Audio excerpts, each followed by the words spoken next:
You're listening to The Voluntary Life, where you can hear ideas for finding freedom in an unfree world. Visit thevoluntarylife.com to connect with the show and hear all past episodes. Here's your host, Jake. Hi everyone, it's Jake here. Welcome to The Voluntary Life. This episode is about the idea of a media diet. I'd like to share with you my own experiences of how I've changed the way that I consume media and why I decided to get rid of my TV 15 years ago and get rid of my radio at the same time, and I stopped buying newspapers as well. And I still love media. I still love watching movies and programs and reading articles and so forth, but I don't consume from broadcast media like TV or radio. I have a totally different system for how I choose to consume media, and it works really well for me. It's been a great change in my life. So I want to tell you about my experience, and hopefully this will be helpful to you in thinking about how you consume media, what your media diet is, and what kind of conscious choices you can make to improve the quality of media that you consume and have a more helpful, fulfilling media diet. Because I know that for me, TV in particular leaves me feeling apathetic and disengaged and doesn't improve the quality of my life. We don't have a TV at home, so whenever Hannah or I go to a hotel, we watch TV just to check it out and see what's on, and because it's kind of a novelty and kind of fun. And after a couple of hours, it's real confirmation of why we don't have a TV, because it's just crap. And there are so many great alternatives to TV and much better ways of consuming media that's more helpful to you. So I'm going to focus on TV because TV is the most important, but I also, as I said, don't have radio and I don't buy newspapers either. And I will mention those kinds of media too. But the thing is that TV is super important just because of the incredible amount of time that people spend watching TV on average. I'm going to read you a short article from the website Business Insider, and I'll put a link in the show notes to this article. So here's the article. Over the past 150 years, there has been a profound shift in what humans do with their time. Most human beings get about 75 years of existence. That's about 3,900 weeks, or 27,000 days, or 648,000 hours. We spend about a third of those hours sleeping, a number that hasn't changed much over the centuries. What has changed is what we do with the remaining time. Over the past 150 years, thanks to the irrepressible inventiveness and ingenuity of the human animal, we have engineered a profound shift in what we do with our waking hours. There are 168 hours in a week. 56 go to sleeping, which leaves 112 for everything else. 150 years ago, we spent about 70 of those 112 waking hours working. Thanks to the remarkable productivity enhancements we have made over the past 150 years, the average work week in most countries has dropped by about 30 hours. This remarkable drop in working hours has freed up a lot of extra time. So what do we humans do with all the extra hours our miraculous progress and productivity enhancements has allowed us to create for ourselves? We spend them watching television. According to recent figures, the average human spends about 4 hours a day or 28 hours a week watching television. So, if you want to summarize the net result of human progress over the past 150 years, you can think about it this way. We figured out how to save ourselves about 30 hours of work per week, and we use them to watch TV. I think that's fascinating, and as I said, I'll put a link in the show notes for the article. There are some graphs and statistics showing where that data comes from, international studies from around the world. But that just underlines just how massive the impact of TV is on people's time. And the thing is that TV is a really, really low quality source of media because you don't get to choose what is broadcast. Yes, there are lots of channels and you can channel surf, but somebody else is making the choice of what media is available for you to consume. And I know that for me, the fact that TV is just there and available makes it really easy to waste hours watching crap that I definitely wouldn't choose to watch if I was making a more conscious choice about what media to consume. I grew up on TV, and especially as a kid, I watched TV at home a lot, and especially when I was on my own, as I was a lot as a kid, TV gave me company, and it gave me something to fill the time with, and entertainment, and it was a source of information, and it was something to do, especially when I was on my own. And the result for me is that if I'm tired, if I've been active and thinking or doing stuff, and there's a TV and I can come home after a hard day at work or something and just turn the TV on, it's so easy for me to veg out in front of the TV and spend hours watching crap and then realize that, the whole evening is gone. So that's why I chose to get rid of the TV, because I find it really addictive. And I know that especially if I'm tired, the fact that it's there makes it very much the path of least resistance. If I just want some media to consume, I can turn on a TV. And habits really matter. What is available in your environment really influences whether or not you are able to change your habits. So about 15 years ago, the choice I made was to get rid of my TV and change my habits consciously. But I still love media, I still love watching stuff, I love movies, and there are some interesting TV programs and great TV programs that I do watch, but I have a different way of consuming that content, a more conscious way. So I want to share with you my system for media consumption that is instead of TV, instead of radio, instead of newspapers. So here's an overview of my system for having a media diet. The first part is get rid of your TV and your radio and stop subscribing to newspapers. And as I've said, that's because if I have a TV, I will end up just sitting in front of it because it's the path of least resistance. It's the easiest way to consume media. So I needed to get rid of it because I don't want to be subject to just watching what other people have programmed for me to watch. I want to choose the media that I consume. And the same goes for getting rid of a radio and choosing what I listen to instead, and not buying newspapers and choosing what I read instead. So instead of having a TV, what I do is I actively choose what to watch by collecting media wherever I find it. So I capture everything that I might want to watch or read or listen to, and I put these into a media queue. And I've talked about this in a previous podcast. I'll put a link in the show notes. It was called 8 Tools to Free Your Mind, and I explained the concept of a media queue. That's the second part of my system, is capturing videos, whether from social media or from the internet or reading about it or things that people have recommended or whatever. It all goes into my media queue for things to watch later. And then, once I have those things captured, I classify them by tagging all the clips and videos and so forth that I might want to watch. I tag them so that I know kind of why I'm interested in them or what interests me about them. And that might be tagging by projects or topic of interest or the mood I'm in, and I'll explain more about that part of the system. And then finally, I make a conscious decision about what I want to watch, and I choose from my tagged list to watch something that is right for me in that moment.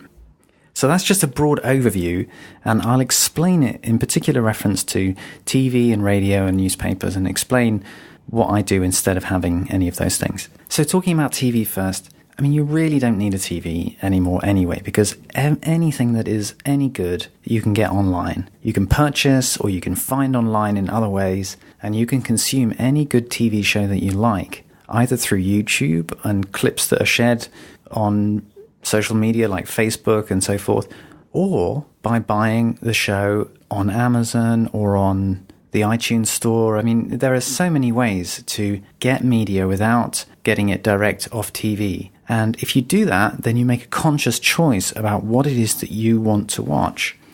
So I do watch TV shows, but I watch the shows that people have recommended to me. And when I hear so many people talking about a show like House of Cards or something like that, then I watch it because I'm interested and I know that there's something worthwhile watching, rather than just plonking myself in front of the TV and hoping that something good is going to come on. And I just watch those shows on my iPad or laptop, which works great. The only thing that is missing from that is if you want to watch a movie on TV with your friends or with your partner and you want a big screen experience, then having a little laptop is different. It is a different experience. And an alternative to having a big flat screen TV on your wall is, especially if you're an entrepreneur, if you have a projector at work that you use for presentations, is to just project a movie onto your wall, plug in some external speakers from your sound system to the projector, and you can have a home movie experience that's even better than having a large TV. It's more like being in the cinema. And that's a really nice alternative if you just want to use your TV as a way of, having a movie night. You can totally do that with an overhead projector instead, if that's what you want. But most of the stuff that I watch, I just watch on the laptop anyway, because the screen now is really good enough for that to be a fine experience. And my wife and I watch movies together just off a laptop all the time. So that works fine. I'll just briefly mention that, as I said, as well as throwing away the TV, I also don't buy newspapers anymore. There are so many ways of getting good articles to read off the internet, whether you have an RSS app to follow different websites that you find interesting, or whether you just take articles that you see in social media, on Twitter and Facebook and so forth, and then use an app like Instapaper or Pocket to capture those articles to read later. That is so much better than buying a newspaper and only having the articles that bunch of particular journalists thought would be best to put together for today. And especially because the daily news cycle is so unhelpful and there's so little that you can do about it. You don't really get investigative journalism in newspapers anymore anyway. You need to look on the internet for that. And there's much better ways of getting good articles to read, which again you can then read on your phone or your laptop using an app like Pocket. And the other mass media that I threw away is my radio. There was a time when I would wake up to an alarm which was radio news before going to work, and that is such a bad way to wake up, because it was consuming media that was out of my control. For one, it was whatever was on the radio, and secondly, it was news, which, as I've mentioned before, is mostly doom porn. It's just whatever is going to frighten or excite people because it plugs into their fight or flight mechanism. Really unhelpful, usually completely useless information, normally only an incredibly skewed journalist's version of events anyway. And there's so much better ways of consuming audio if you want. In particular, podcasts. You're listening to this podcast now. There are other great podcasts out there. If you want to listen to the radio while you're making breakfast or doing something in the morning, then subscribing to decent podcasts that cover topics that you're interested in or open you up to new topics that you want to be interested in, that's so much better than listening to broadcast radio. And of course, if you listen to radio for music, there's great music subscription services where you can find ways of finding the kind of music that interests you and so forth. So the second part of the system, once you've collected the kind of media that you might want to consume, as I've mentioned, is putting it in a queue and tagging it. And this is really easy to do with applications like Pocket or Instapaper, or Watch It Later is another one. And YouTube has a tagging system and a Watch It Later queue as well. And basically what you're doing is just creating lists of different types of things that you might want to watch or read or listen to later. For video, you can use Pocket or Watch Later. For articles, you can use Instapaper, and Pocket does articles as well. And you can apply this to all media. For books, you can use Amazon's wish lists as well. I also have queues for listening later because I use a text-to-speech app on my phone called VoiceStream, which is an iOS app.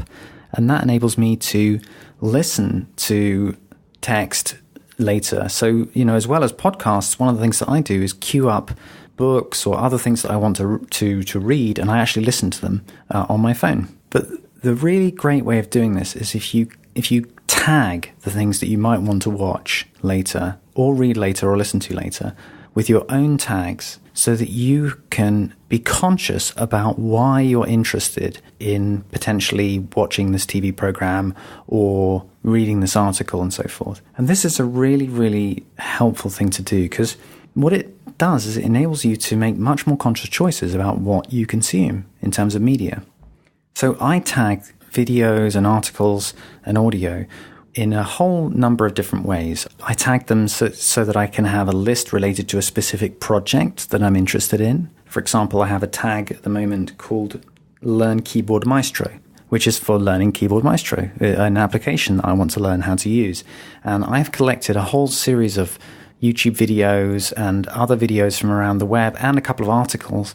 And in Pocket, the application Pocket, I have a tag where everything relating to that Learn Keyboard Maestro project is together. And so if I want to spend time working on that, I've got things to watch and I've got things to look at. I have another tag associated with the project of moving to permanent travel, which is what my wife and I are planning to do this year. And so I have a whole range of articles and videos and links that are helpful for that. And when I want to consume a video or read an article about that subject, I can choose that list.